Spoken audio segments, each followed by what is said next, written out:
Hello everyone, today I'm going to be talking about my Ocean City experience. So you're probably wondering how I got here. Well, this summer and the decision-making process beforehand were actually insane.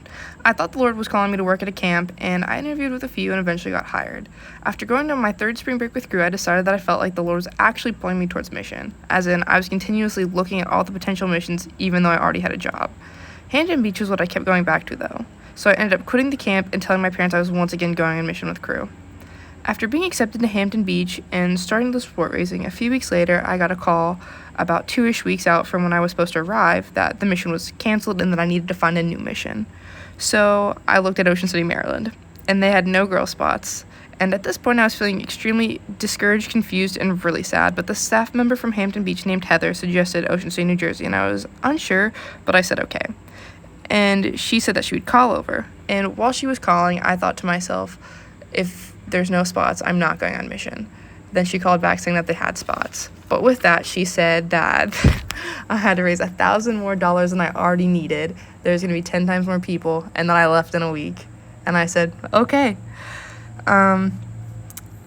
Trust, I was so scared and I had a lot of anxieties, such as what if I don't make friends? And how am I going to raise $1,000 more when I don't even have the full $3,000 from Hampton Beach yet? But I knew I still needed to go. I was very nervous getting on the plane, but ended up getting to share what I was doing in Ocean City with the people next to me. Arriving at the airport, I was by myself for a bit, but then the IU and UCCS people showed up directly in front of me. And after eavesdropping on their conversation, I decided to go say something. That day, I met some of my favorite people and didn't even realize it yet.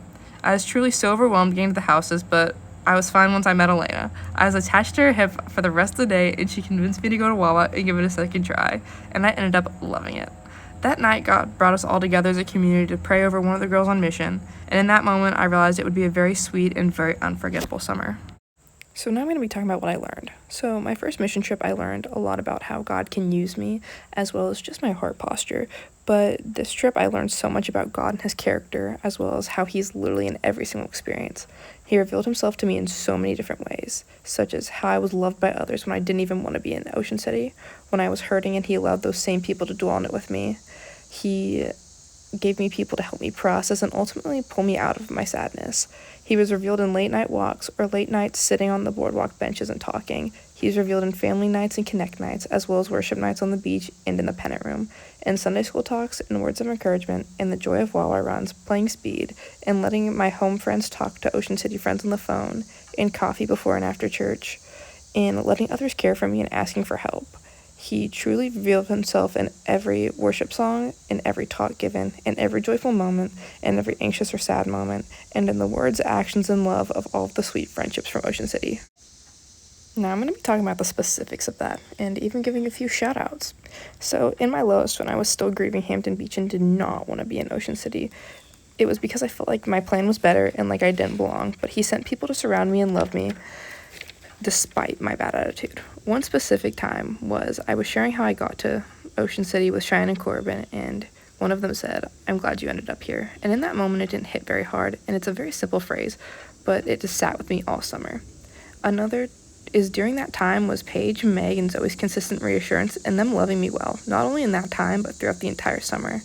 When I was hurting and wanted nothing more than to go home, he sent me Kate to dwell on that together. He sent me friends that would continuously give me advice and help me process the hurt, such as Alex, Maggie, Rule, both Johns, Peter, Sarah Fozzie Bear, and Andrew. He blessed me with friends who would just sit and listen, like Ellen, Sarah Kopek, Hayden, Drew, and Santi. He provided people who would provide truth, such as both Nathans, Will, Bailey, Aaron, and Avery Clark. In all this, he also provided friends that would bring such a healing light and joy, like Tony, Allie, Jaden, Alyssa, Macy, Ava, Itzel, Raven, Krista, and Emily, Lindsay, Jenna, and also Lily.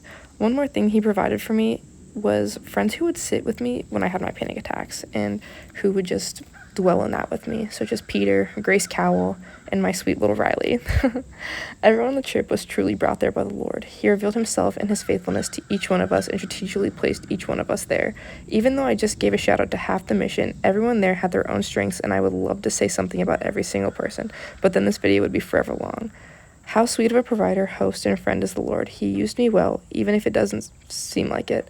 For that I am forever thankful, and for the privilege to not only partner with the Lord, but to be used as a vessel despite my brokenness. To all of Ocean City's Summer Mission 24, you've ran the race well, and I hope to see you soon.